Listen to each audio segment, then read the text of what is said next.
Most professional. All right, and we're going to start webinar. Okay, and like I said, this is the part where we sit and we wait for our elevator music while folks join us. Do, do, do, do, do.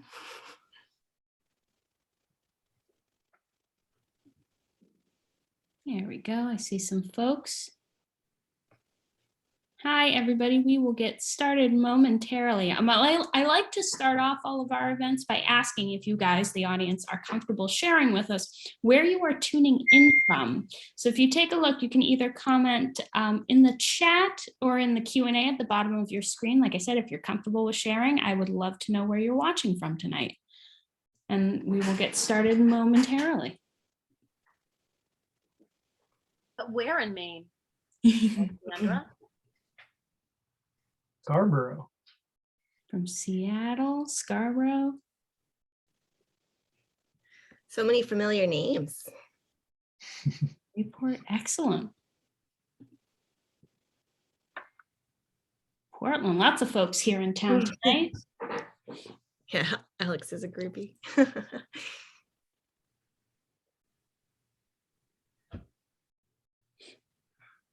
I'm going to turn off my phone ringer now. Oh, Sally Joy, you're in Augusta. I'm in Hollowell. We're neighbors. Don't quit. All right. I think now is the perfect time to kick things off. Hi, everybody. If you've tuned into our virtual events before, you might recognize me by now. My name is Rachel. I am the events coordinator at Print, and I want to thank you guys all for joining us for this First Friday event this evening. I will introduce our authors momentarily, but I just want to remind you guys that Antique Densities is available for purchase in print right now. You can purchase a copy online, over the phone, or in the store. And just so you know, our store hours, Monday and Tuesday we're closed. We're still doing appointment-based shopping. And then Wednesday through Saturday, we are open noon to 5. And we also have curbside pickup happening all the time, every day of the week, 12 to 5. So like I said, Antique Densities is available for purchase, and you can get your copy multiple different ways from us. And I will drop a link in the chat in a little bit. And I also, before I even do my intro so that I don't forget, I want to remind you guys that we will be taking questions at the end of this evening. So if you have any questions for Jefferson, you can put them in the Q&A or the chat where you are typing right now, and I will read them when we get towards the end of the evening. So now, without further ado, I'm going to introduce our authors. Jefferson Navicky is the author of Antique Densities, Modern Parables and Other Experiments in Short Prose, as well as the story collection, The Paper Coast, and the poetic novel, The Book of Transparencies. His work has appeared in Smokelong Quarterly, Electric Literature, Fairy Tale Review, and Beloit Poetry Journal. Jefferson works as the archivist for the Maine Women Writers Collection and teaches English at Southern Maine Community College. He is the recipient of a Maine Arts Commission grant, as well as Maine Literary Awards for Poetry and Drama. He lives in Freeport with his wife, dog, cats, and chickens. I saw that in your bio, Jefferson, and I was going to mention that I used to have chickens, but we can talk about that later. Cate Marvin's first book, World's Tallest Disaster, was chosen by Robert Pinsky for the 2000 Catherine A. Morton Prize and published by Saramp Books in 2001. In 2002, she received the Kate Tufts Discovery Prize. She co-edited with poet Michael Dumanis the anthology Legitimate Dangers, American Poets of the New Century.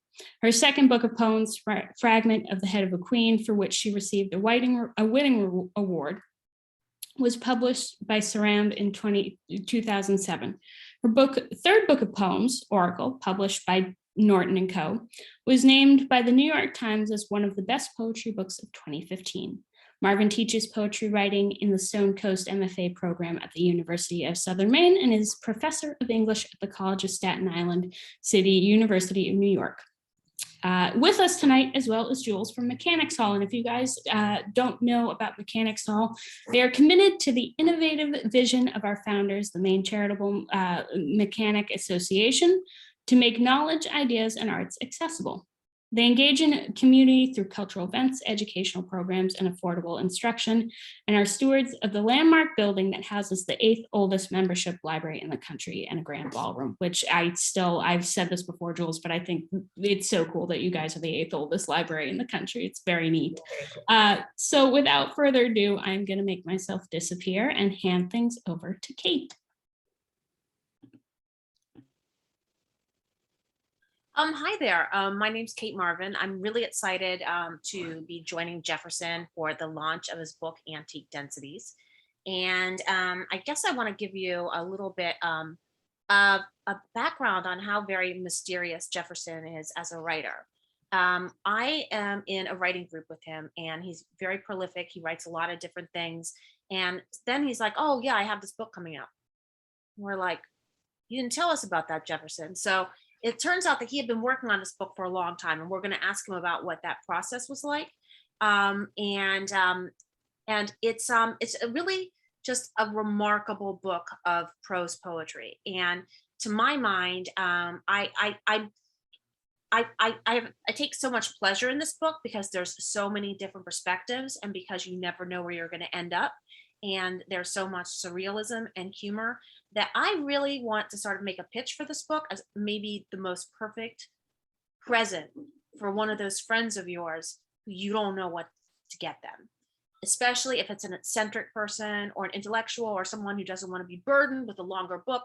You give them this book and they're just going to be like, how did you know? How did you know?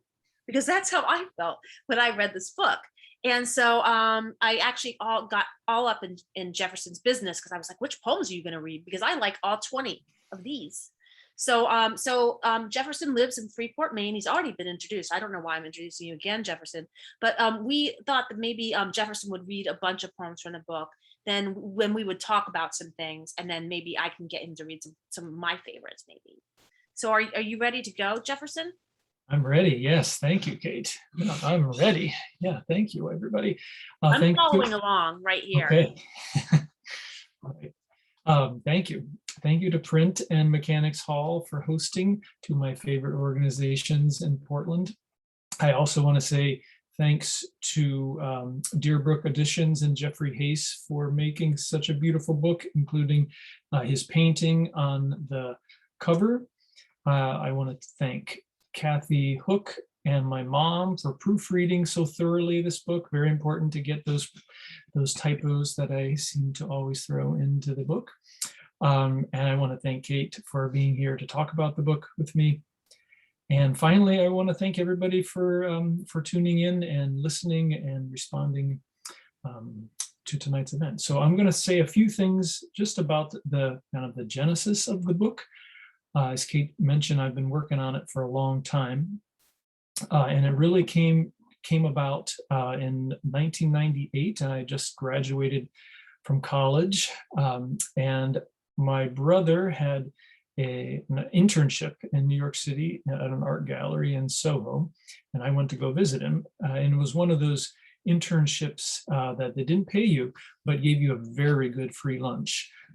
And we're talking like top of the line lunch. So when I visited him, he invited me to lunch. So I went to the lunch. Afterwards, I was walking down the sidewalk in West Broadway, feeling very satisfied, and just dipped into this used bookstore and found totally at random this Tales of Wisdom, which is an anthology, 100 Modern Parables, edited by Howard Schwartz. And it just totally blew my mind. Like, I didn't know that this kind of writing existed. Like, I had been an English major in college and I loved it. And I felt like I had gotten this amazing education, yet I didn't know like very much of the world of reading. So I read this book and it just blew my mind open. Like, I couldn't believe that things like this existed. And the other part of it was that I wrote down all of my favorite pieces and authors and the books from the back of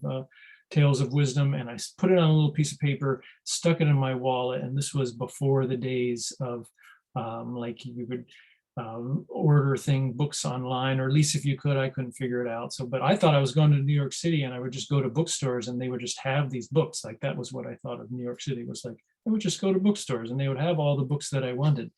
But I never found any of these books in here. I mean, I found maybe one by Borges and maybe one by Kafka. Didn't have his parables. So there's this kind of feeling of impossibility with this book that made me keep thinking about it and kind of obsessed about it, and then ultimately to write this book.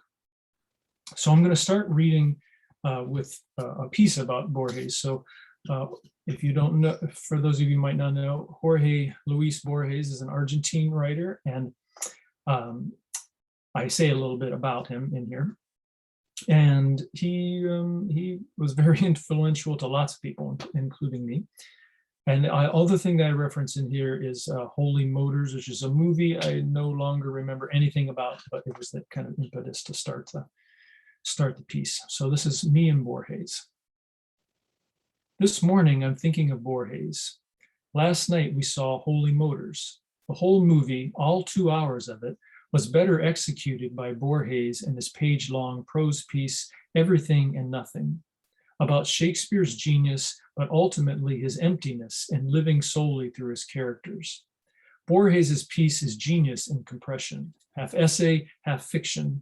His entire oeuvre built on short forms, or at least the ones I most love.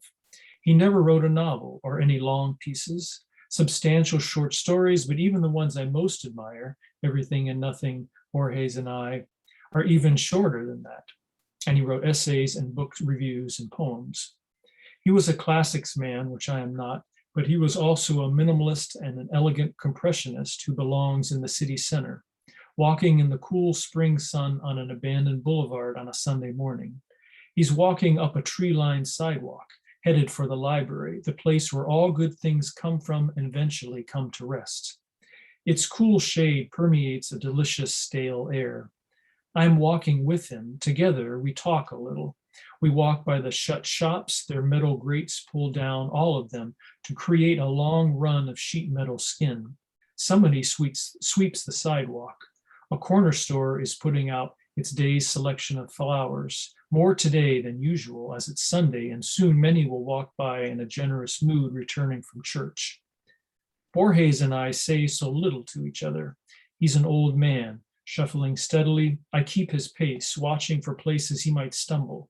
I take his elbow through crosswalks. White flaps of trash flutter before us.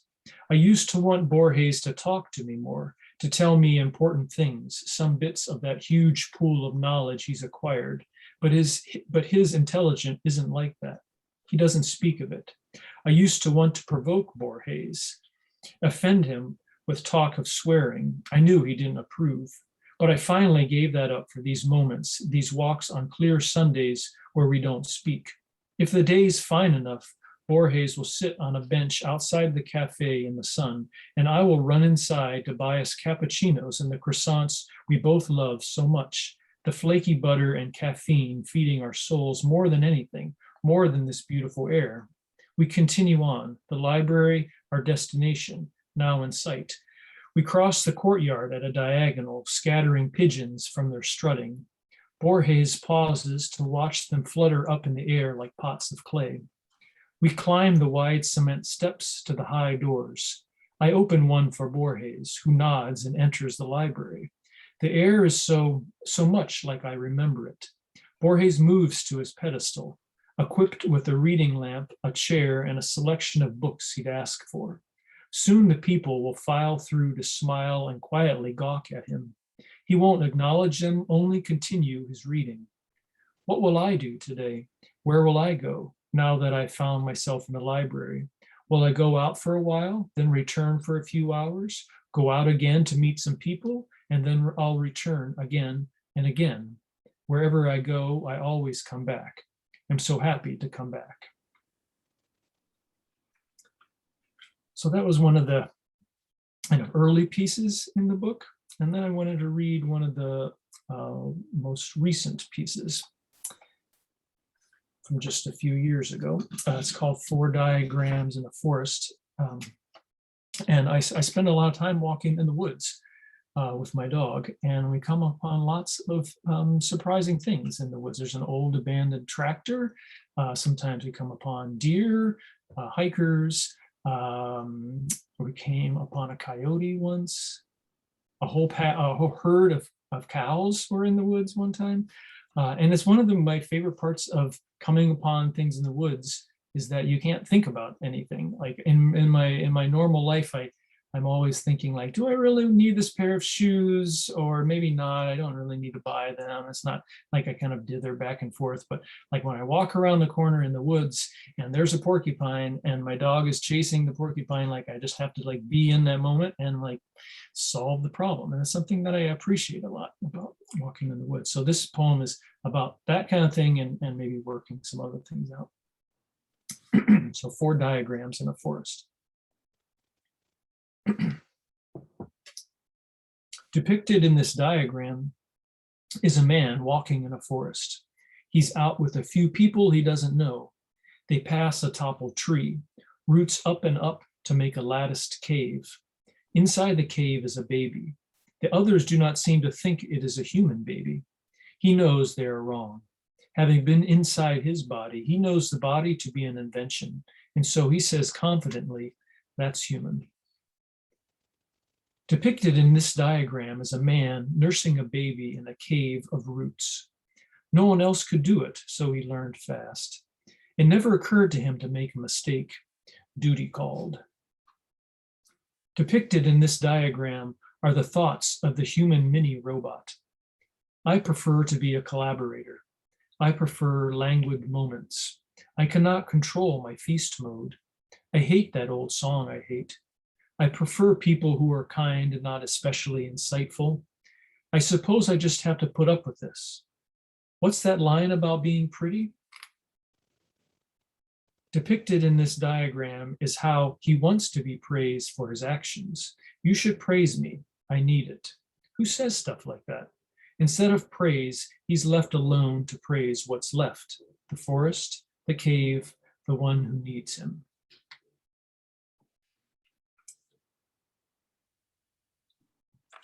So I mentioned that last piece that sometimes it's kind of like when I write things, I kind of work out things in my head that I'm writing this as a man. I'm not really very good about talking about my feelings, honestly, but I'm also, it's not exactly that. It's kind of like I don't know what my feelings are. And once I figure them out, maybe I do better at talking about them, but like I can't figure out my feelings sometimes. So sometimes I just have a feeling, and this piece is an example of that. And I kind of just write towards that feeling.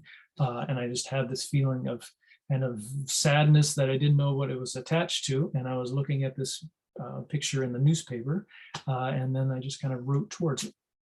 So this is called Portrait of Anna Kay. Her upturned face almost looks happy.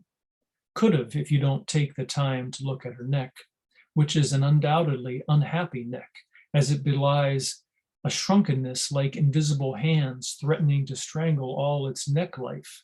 And now the rings and folds are like the cut tree whose rings show not its age, but its fragility. Her mouth opens slightly, not a smile, but an invitation towards speech or kiss or exhale. Her face is made up, her lips thin and glossy and red, her hair in golden ringlets, which all could connote a certain beauty of the 1950s, but it's the small metal heart that hangs from a chain around her neck and down to her breastplate that betrays her. Inside that locket is a picture, not of a sweetheart or a beloved child, but of an abandoned dirt road. Once paved to a slick sheen years ago in the post-war boom of betterment, a road with so much potential, but the pavement has gone and cracked and potholed to a point that one's vehicle sustains regular damage on every mounting pass. Axle severed, suspension busted, alignment cranked, wheel rim cracked, so many costly repairs. And all because this road, this picture held at the locus of her heart, has become tired of being a road and wishes only to be released from all obligations of travel, but of course a road once a road must always be a road, even if her heart wants to disappear from all maps. I'm just going to read two more. And when we were talking right before this, Cate convinced me to sub this one out for another one. So I'm going to read this, called The Downed Book, which is a library piece. So there's a little bit of library piece in the Borges book, and this is a book about kind of a certain new style of library that is maybe a little more interested in other things than books. So it's called The Downed Book.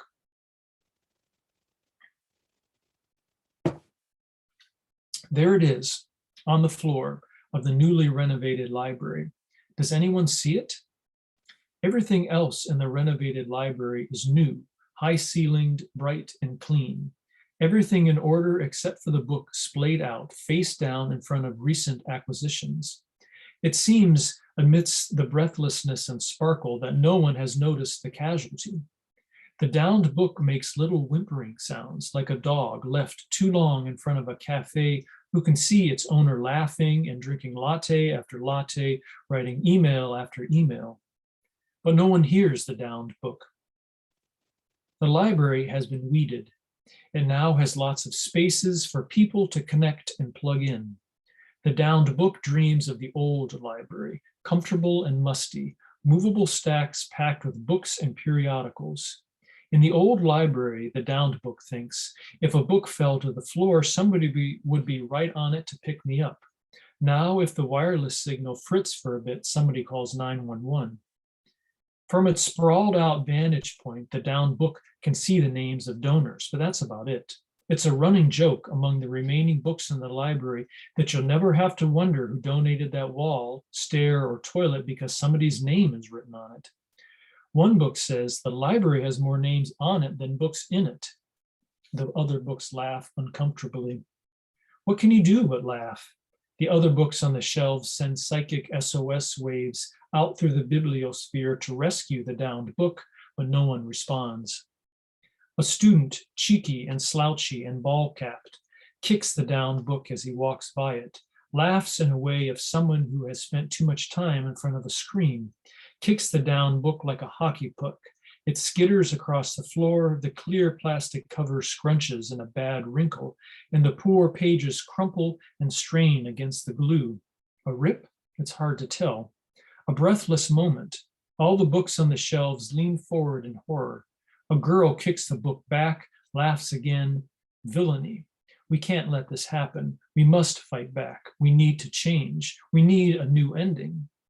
The remaining books on the shelves rally together to form a new consciousness, endowed by divine gifts from the grandmother dean of libraries, who embodies their spines with newfound powers of flight. The battle cry, swarm. The books alight from their shelves and take to the wing, flapping covers in a massive aerial bookish maneuver.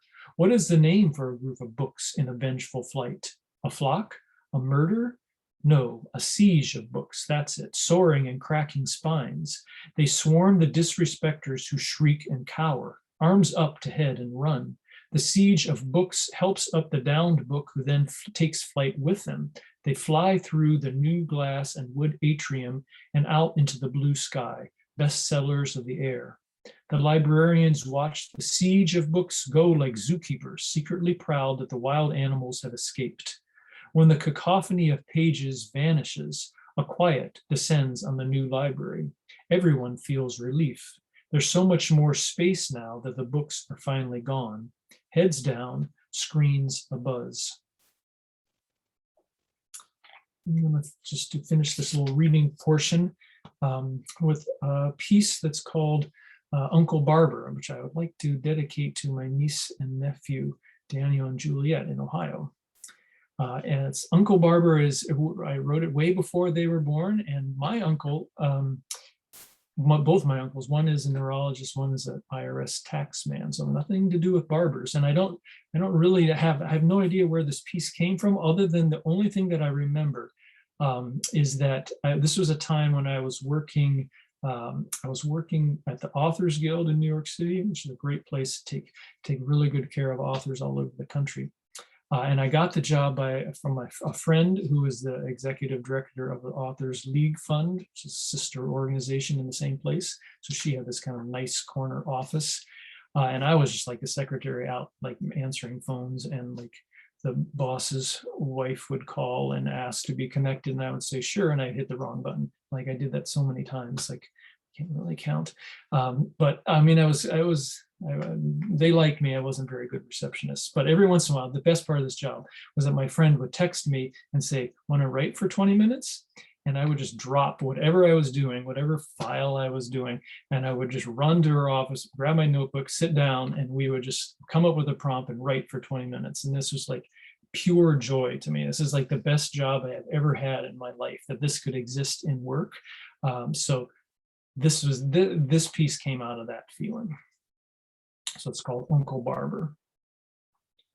My uncle is a barber. He cuts hair with a pair of chopsticks. People don't know the difference. It's like he's tossing a salad, or for short hair, like he's checking for lice. Sometimes he makes buzzing noises with his mouth for the sound of the clippers. He says to his customers, "Close your eyes, let your brain release, let your hair hang free, I must work." There is an art in his touch, the energy and attention he pays to those once living strands. Often, hair bounces under my uncle's touch like a dog about to go on a walk. Other times, hair shines with a light from within. It's love, my uncle says. I love hair. It is only natural that hair should respond to such love. Who doesn't want to be loved? My uncle clicks together his chopsticks. No one, he answers. Thank you all for listening. I'm looking forward to talking with you, Cate, about this.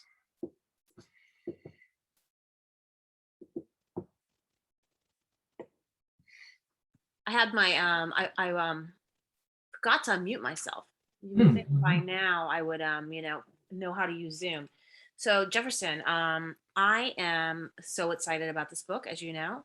And I think what I'm going to do is I'm just going to start with probably what is maybe an obvious question to some people, but always like a fun question for those of us who are really interested in what lies between poetry and prose. So you call these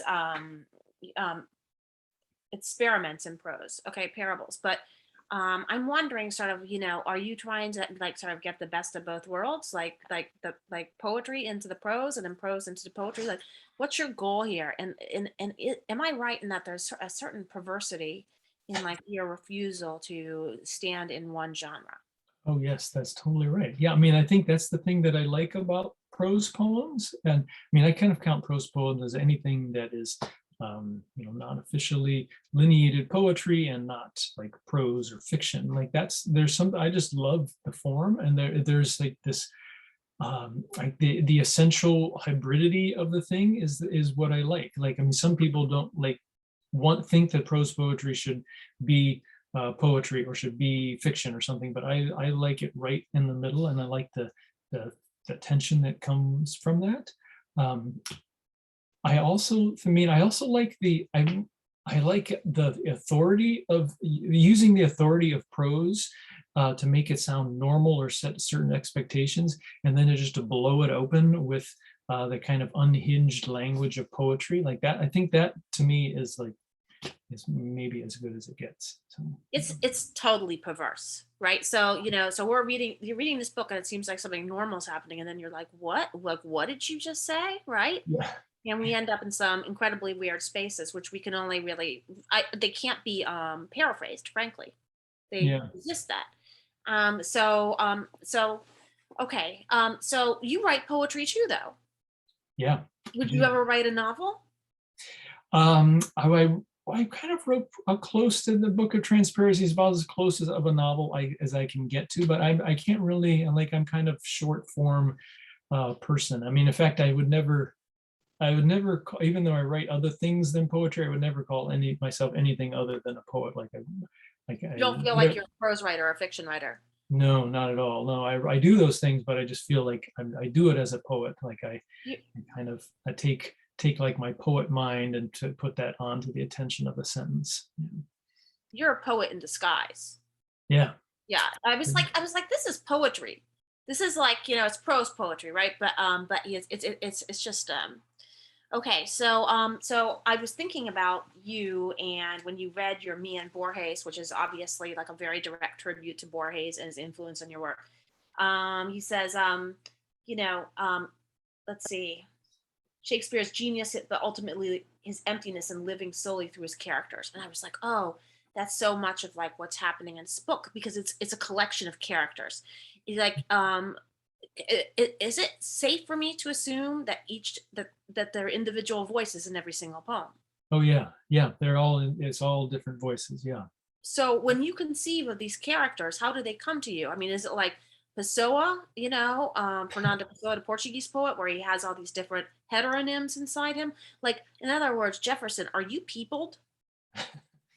Um, no, not, I mean, no, I'm not really. I mean, I think I that, think you I are. mean, it's a good question, because I think it makes me think that like in my everyday life, I'm a kind of like a fairly like normal kind of boring person. I mean, maybe not boring as that's the exactly way, but like when I work on writing, like lets the things that in my head kind of come out in different ways that I know, and I just don't ever get let that, or I don't get the opportunity to let them out. I mean, I'm probably sure people would like engage with them, but I can't quite figure out how to get the stuff in my head out my mouth, Yeah. like there's a way that it can come out when writing these pieces.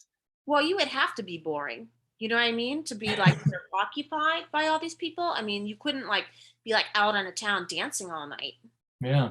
right? Because there's these very clear voices. So okay, I was just curious about that, because I think the voices are so distinct, and I think they're so funny. And I really actually want to use them to teach voice and teach characterization, And so I'm wondering if maybe you could read one. Yeah, sure. And I'm going to pick a really weird one. Actually, you know Okay. what? Let's get super Oh, weird. this is fun. Kate didn't tell me what she was going to pick for this. Well, that's because I didn't know, right? So um, will you read Mr. Cotton, Mr. Lynch? Oh yeah. Okay. Okay, but like fasten your seatbelts, because this is like one of his poems, very unsettling, very perverse. Okay. It's on 65. 65. Yes, Mr. Cotton, Mr. Lynch. And this is a library poem too, sort of. It's another there are a lot of library poems in there. Yeah. And it's Elizabeth Bishop poem for Colin Cheney, who was just talking about him today. Yeah. Mr. Cotton, Mr. Lynch. I caught him in the spinning density of circulation, trying to steal a disc. I took the disc back as he was attempting to leave, then followed him and his henchmen out onto the steps of the library, where I, quivering, began to recite Bishop's One Art to him, which is a poem. I only managed to speak the first few lines before a tremor overtook my voice.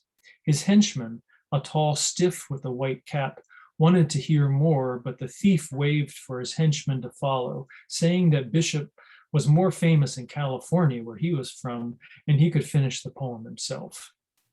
Later that night, driven by an unnamable need, I approached the thief's room and knocked. I felt his eye ogle me through the peephole before he opened the door. He wore a tight undershirt. His thickly fuzzed head leered out at me from within his neck. "So you're a peeper now, are you?" he said. I gazed at him and suddenly knew. "You're Mr. Cotton. You're Mr. Lynch," I murmured. He snarled, and I disappeared. I was making love to a girl with a knob on her neck when I next thought of Mr. Cotton, Mr. Lynch. I drew a sketch of the girl and me in the act, but with a nub around the knob, and I pinned it to his door without a note. For a long time afterwards, Mr. Cotton's swollen face appeared around my bedposts at the most intimate moments, lasciviously looking down at me in a stag of vertigo. I wanted to strike him in his shifting face, but he had stolen too much from me at that point, or rather, sadly, I had given him too much of myself. Yeah, that is just so wild. It's so wild and so weird, right? I love that I was making love to a girl with a knob on her neck. I was just like, so okay. So I'm sure questions are coming in, Jefferson, but Oh, okay. so if you have a question that I'm not addressing, I'm just gonna plow ahead with my I wanted to, okay, so I've addressed the perverseness. Great. Um, but I'm wondering, okay, so I know that you work on a lot of projects at the same time, which is very impressive to me because I don't really do that. And I wondered how you knew when you were writing poems if a poem belonged in this book and not another book that you're working on. That's a really good question. Yeah, because I mean, I started writing the book in 2006 and finished it just now, right?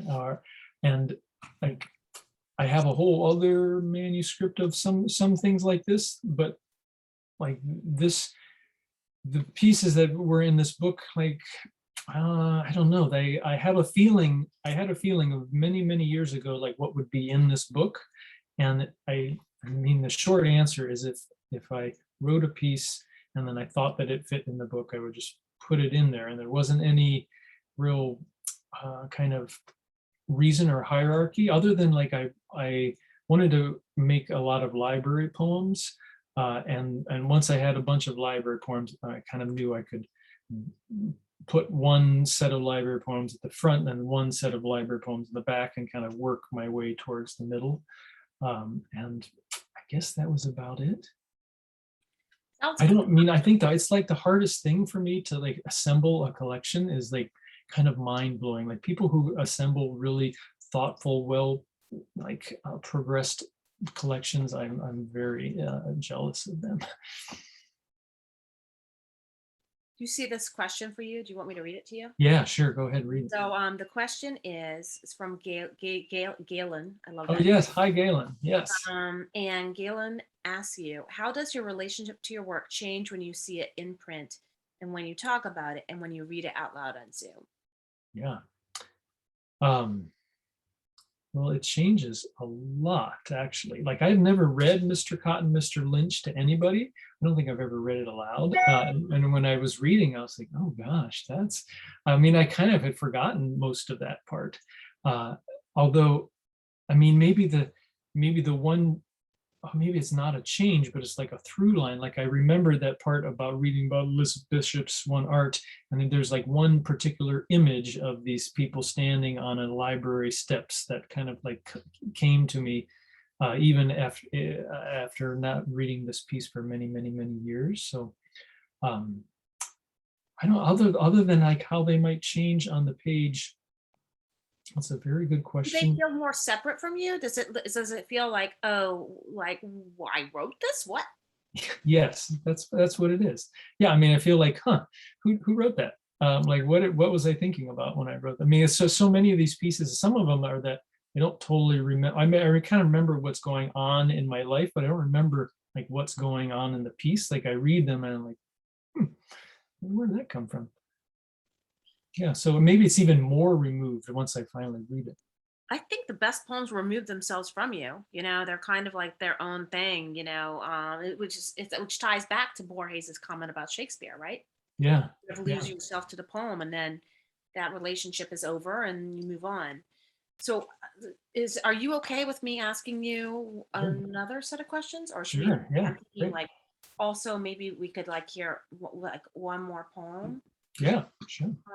So can you read Two Foxes on page 81? Yeah, Because it's shorter and it's really different from some of the other poems. yeah, yeah. I don't remember anything about this. Two foxes.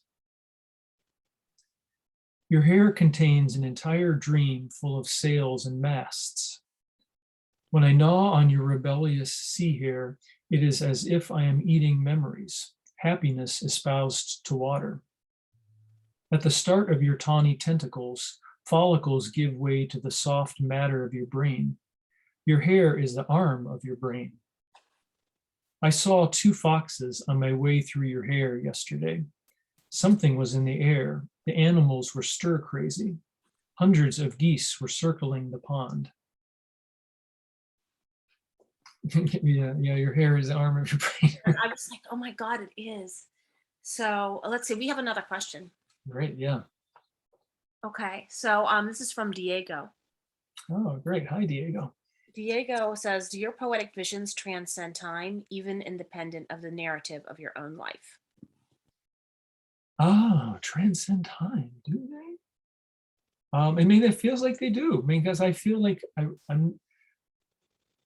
it's kind of an out of body experience a little bit reading from this book, because especially like reading Two Foxes, like that's another one I've never read before, and it's almost like, where did these things come from?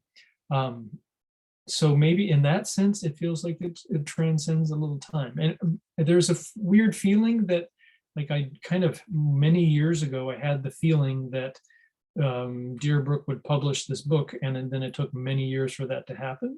But so in that sense, maybe it is, there is some transcendence of time.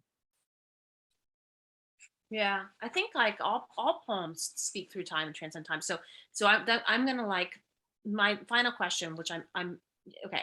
I just want to talk Yeah. about your poetic lineage. Yeah, Okay, I think that what this poem is an homage to a book that was really significant to you, that changed the way you write and see, and perhaps even released, gave you like form for what you did not have form for, right? yeah, So totally. so this book does that really beautifully. And so if it is like, your literary family tree, Yeah. your sort of your, I guess like recognizing, right? Where are you really from in real life? In real And life, like, yeah. 'cause I feel like your sort of literary lineage is very like European and South American, and like, and then and surreal. But then you are American, right? Oh yeah, yep. American Southeast. Grew Okay. up in southeastern Ohio. Can you Yeah. tell us a little bit about like what do people in Southeast Ohio make of these poems? Like, look, where does the real end and I think they're both real actually. So I Yeah. just wondered if that stirs up anything in you that you want to address, like your origin, because here's one in books, but then there's another one too. Right. Yeah. Huh. Well, I mean, I think where I grew up in southeastern Ohio was kind of Ohio Valley, probably nearest Wheeling, West Virginia, and it's it's it's a place that kind of gets really deep inside of my heart. Like, I don't particularly feel like I don't have a call to go back there, and I left after I graduated from college, but it gets like very deep inside of me. And I mean, I have a lot of actually, I was trying not to cry about it, but as soon as you ask that question, then there's a kind of way that it gets inside of me. And I mean, I'm really connected to my family, who is in New Concord and Columbus, Ohio. But as far as like, I kind of, once I left that area, that I didn't really feel like a pull to come back to it, I guess. Although certainly, obviously, when I'm talking about it, I start to cry. So who knows? Mm-hmm. Well, will you read one more poem, please? And then I would love to, yes. There'll be some more questions, and I will shut up. I would love it if you would read A Fever in Spain, Oh yeah. which is in the voice of a woman. I think we should know. Mm-hmm. Yes. Page 50. 50. A fever in Spain. I traveled to Spain, where I was struck down with a fever. Cassius, my companion at the time, spread the rumor that I acted like a sick girl, but unbeknownst to him, the fever country gave me vision. I spent days in my own heat, prone on a pension's top story white sheets. I walked for days within myself without meeting another soul, not a house, nor a single village in the folds. Sand hills dwindled away into darkness. I walked myself out along sandy beaches where no one had been since the beginning of time. The seals and cormorants sat up and looked at me.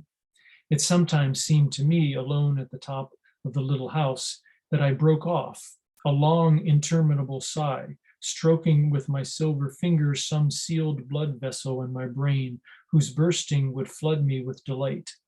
A fevered field, dark and spreading out, unfathomably deep. I felt myself over the Indian plains. I felt myself pushing aside the thick leather curtain of a church in Rome. This core of darkness could expand to anywhere, a freedom in the spreading heat. When the fever broke, I decided to return. By the beginning of the play that would bring about my death, I had become, with Brutus at my side, the unexpected god risen from the so-called sick girl. In the quiet dawn before the carnage, curled up on the floor, a mist swirled in a blue light. The wisps of rebirth sweep in and out of things, trees, streams, flowers, uniting them, and I felt an irrational tenderness for these inanimates. I gazed at the steady scene, which was so slight in comparison with all that was to come, but so fascinating because I knew it was the end. I have no words. Like, that poem's so damn good. Thank you. Mysterious. Never, that's another one I never read before. I love how, Cassius, there's Cassius, and then later on she said Brutus, and but also it's like I felt an irrational tenderness for these inanimates, the trees, streams, and flowers and stuff like that. I just think it's really. Oh, thank you. I would love to hear you, Jefferson, read poems for the rest of the evening, but we do have a bunch of questions that are Great. popping in. I didn't know. I thought they were only in the chat box. There's a couple in chat and a couple in the Q&A. But I also have a question too. And as host of the event, I'm gonna ask mine real quick. Great. So I loved that poem as well. I thought that was fabulous. And especially, I obviously don't know if you intended it this way, but there's a line about how she didn't meet a soul, and you follow it up with not a house or nor a house. And it's sort of in my head thinking that a house can be a soul. A friend of mine and I have had conversations about houses as characters in things. So that sort of, it resonated with that. So I thought that was very, very cool. And I'm curious because it is written in a female voice. If there are women, if you have other poems written that way, and if there are women in your life who have had an influence on you to write in a female voice. Yeah, that's a good question. Yes, there are more poems in there in female voices. And as far as, women who might influence my writing, well, definitely my mom, although exactly, I don't totally know how. And my wife, other friends that I have. I mean, it's kind of actually a very hard question. I don't exactly. Jefferson, you are the archivist for the Maine Women Writers Collection. Mm-hmm. You read correspondence by women all the time. That's all I do all day. Yes. So I think. Yeah, maybe there's some resonance. Maybe it's gotten so deep inside my head. Yeah. It's in there. Excellent. Thank you. Thanks for answering that. Let's see. We've got, in the Q&A, Jenny actually had a sort of similar question to mine. Jenny, I hope that answered it. If not, just let me know. From Scott, what kind of relationship does this book have with your prior ones, linear or divergent? Oh, that's a good question. Well, I think it's divergent in the sense that it feels it's kind of older than the other two books that I published in a certain way. Like I started working on it before the other books, even though it was published later. But it's certainly like in the same lineage of like when I was talking with Cate about like I kind of only feel like I'm a poet that works in certain elastic forms that like everything I feel I write is certain start like prose, little prose chunks, and then at least things that I publish and I kind of work from there. So they're all kind of related in a certain constellation, I think. Mm-hmm. I think you touched on this a tiny bit in your conversation with Cate, but we have a question from Galen that is, can you work on multiple pieces like this in one day? Or do you have to devote all of your writing attention to one at a time to access the voice and the right words and the feeling and the setting? Yeah, one at a time. Yeah, just one at a time. That's kind of what and it's made a lot of the time it's like one sitting, like I'll like at that time when I would go to my friend's office and we would like 20 minutes and we'd come up with some prompt and like that would be the thing. Like, and I mean, I would go back and edit it and work on it things, but you know, like it would kind of come apart or come out in that particular moment. Excellent. We have, I'm just reading, we had a comment from Diego, and then I believe a question as well. The comment is, the images you carried me through in that poem feel cleansing. And then the question is, in relation to the last poem read, does the delirium you describe encompass a certain liberation? Oh yeah, definitely. Yeah, there's definitely that fevered feeling of sort of kind of floating and maybe a liberation, maybe a relief. Yeah, I think that's totally true. Excellent. I've never had a fever that is that serious, but I would imagine that it might. Mm-hmm. I'm also curious, I always like to ask, because we've had, you know, adult novelists, children's novelists, picture book authors. I always like to ask about the cover of your book, because the sort of the stories of how they came to be run the gambit from I picked it out myself to I had absolutely no say in it whatsoever. And you have a very beautiful cover on your book. So I would like to know, did you have any say? Was this something that the publishing company said, no, we got it. We're, you know, you write the poems, we'll do the rest? That's a great question. Yes, Rachel, the cover is a painting by Jeffrey Haste, who's also the publisher for Deerbrook. And he asked me like what other books that I might be interested, or like what other covers that I like. So I sent him a couple, and then he asked like what other things are in this book that I might like kind of resonate with if I'm designing the cover. And I said, well, there's a lot about books and libraries. And he said, well, that's nice, but I'm not putting any books or libraries on the cover. Like it's like too direct for it. It's too on the nose. So he came back, and it's kind of hard to see, but there's like this little kind of like folded piece of paper on there that's sort of like a little bit like a book. You could maybe call it a book. And I think there's something that I liked, that it kind of spoke indirectly or kind of tangentially to books. And then that's how we just chose it from there. Excellent. Thank you. Well, I think unless folks have any more questions, I think now might be the perfect time to wrap up for this evening. So I will go slow just in case anybody else has questions they would like to ask you. I just want to remind everybody in the audience that Antique Densities is available for purchase at print. You can get your copy over the phone, online, or in the store. I dropped links in the chat. If you guys scroll back up, you can see them there. We are open Wednesday through Saturday, 12 to 5, Mondays and Tuesdays for appointment-based shopping, and do curbside every day of the week, 12 to 5. Jefferson, Cate, thank you very much. That was a wonderful conversation and a wonderful reading. I had a fabulous time. I hope you guys did too. It was great. Thank you so much. Thank you so much. Thank you. And I have to shout out, I know she is the woman behind the curtain right now, but thank you, Jules and Mechanics Hall, for joining us again and for allowing us to get together. There she is, for allowing us to get together for this First Friday event. Without further ado, I'm going to sign off for the evening. I hope to see you all at our next virtual event. Have a good weekend. Bye, everybody.